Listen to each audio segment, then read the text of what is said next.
16h-20h, c'est Virgile sur M. Email, booking, feed sur Instagram, bug, shop online. Les anglicismes sont de plus en plus nombreux à s'inviter dans le quotidien des francophones. Ils sont de plus en plus présents dans la langue française, notamment avec la montée d'Internet et des réseaux sociaux. Notre langue de Molière est-elle menacée ? Pour tenter d'y voir un petit peu plus clair, nous sommes avec Luc Vaudot, membre du comité de l'association Défense du français. Bienvenue sur M. Bonjour, merci de m'avoir invité. L'association est née à l'initiative de Jean-Marie Vaudot, ancien rédacteur en chef du quotidien Le 24 heures. Il y a un lien de parenté avec vous ? Alors oui, il y a un petit lien de parenté puisque c'était mon père, mais c'est quand même pas une affaire de famille, c'est évidemment une problématique qui touche beaucoup plus largement toute la francophonie. Ça fait bientôt 20 ans que l'association existe. Quel est son but principal ? Alors initialement, il y a effectivement 20 ans, le lancement de l'association visait essentiellement à se préserver contre l'invasion des anglicismes superflus dont on n'a pas besoin puisqu'on a des équivalents en français, dans la pub, dans la presse, dans les régies fédérales, etc. Et puis, outre l'invasion de ces anglicismes, au fond, l'idée, c'est de valoriser une bonne qualité, une bonne expressivité de la langue française, valoriser sa richesse, sa créativité, ses nuances. Au fond, qu'est-ce qu'il y a derrière la langue ? Il y a la pensée. Et favoriser un bon usage de la langue française, c'est aussi favoriser la clarté de la pensée, la clarté de la communication, la clarté des réflexions. Et puis, c'est aussi préserver la diversité culturelle, bien évidemment. Ça fait 20 ans que l'association existe. Combien de membres avez-vous dans cette association ? Alors, nous avons pas loin de 500 membres. C'est un nombre qui varie, qui a été parfois plus élevé, parfois moins élevé. Mais voilà, grosso modo, on est autour de 500 membres. Vous avez différents bureaux en Suisse romande ? Non, nous sommes centralisés. Nous avons une adresse à Lausanne, Défense du français 1000 Lausanne, la Poste trouve. Mais nous sévissons sur toute la Suisse romande et nous avons des membres dans tous les cantons romans et également en France. Sachant que l'on utilise de plus en plus les anglicismes, comment faites-vous concrètement pour inciter les gens à parler davantage en français ? Alors, on essaie de différentes manières de sensibiliser les gens à l'usage du français. Alors, à travers notre site internet, www.defensedufrançais.ch, à travers notre site Facebook, à travers le bulletin semestriel que nous publions, qui fait 8 à 16 pages, à travers la participation à des manifestations en tout genre. Et puis, nous avons sur notre site internet un lexique franglais français. J'ai remarqué, c'est quoi le but justement de ce lexique ? Alors, c'est de permettre aux gens qui ont oublié leur langue de retrouver les mots qu'ils ont oubliés. C'est incroyable, oublier sa propre langue quand même. C'est extrêmement fréquent. J'ai parlé récemment avec quelqu'un d'un papillon que nous avons diffusé. Oui. Le monsieur en question a trouvé très, très amusant que je trouve ce terme pour remplacer flyer. Voilà. Flyer, c'est vrai, exactement. Et donc, il ne savait pas qu'il existait un terme en français avant flyer.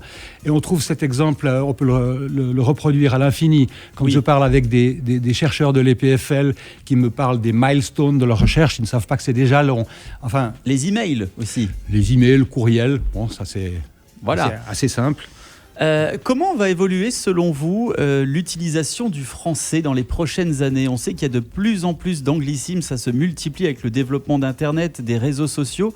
Est-ce que vous pensez que la langue de Molière a un avenir certain ? Alors, je suis absolument certain que la langue de Molière a un avenir. Il y a énormément de locuteurs francophones, beaucoup plus qu'on ne croit. Je vous laisse deviner quel est le pays où il y a le plus de locuteurs francophones. C'est peut-être une question concours pour vos auditeurs. La langue évolue. De toute façon, la langue crée de nouveaux mots. La langue intègre des mots de l'anglais ou d'autres langues. Moi, j'ai pas de problème avec week-end, sandwich ou farniente. Ou même avec streaming, parce qu'il est difficile de trouver parfois des équivalents. Mais dans bien des cas, la langue française développe aussi ses propres termes nouveaux.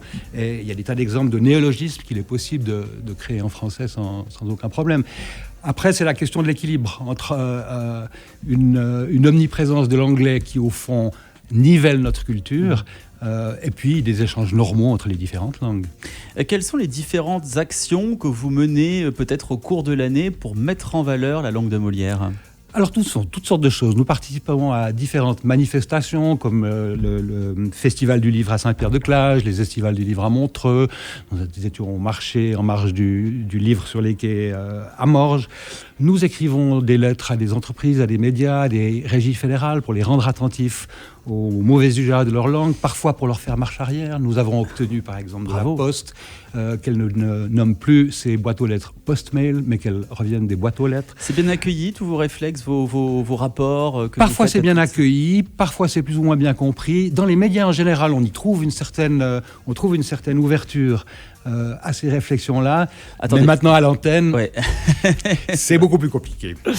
L'association fêtera ses 20 ans le 27 septembre prochain. Vous allez organiser quelque chose pour fêter Alors, ça ? nous organisons une manifestation conviviale le vendredi 27 septembre.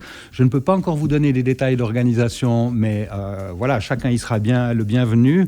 Mais au-delà de ça, nous organisons régulièrement aussi ce que nous appelons des cafés francophones, qui sont des conférences, débats, apéros avec sur différents sujets liés à la langue française. Par exemple, l'année dernière, nous avons accueilli le professeur Mathieu Avanzi, linguiste à l'université de Neuchâtel, qui nous a parlé des parlers régionaux. Nous aurons prochainement un de ces cafés francophones sur le langage des signes.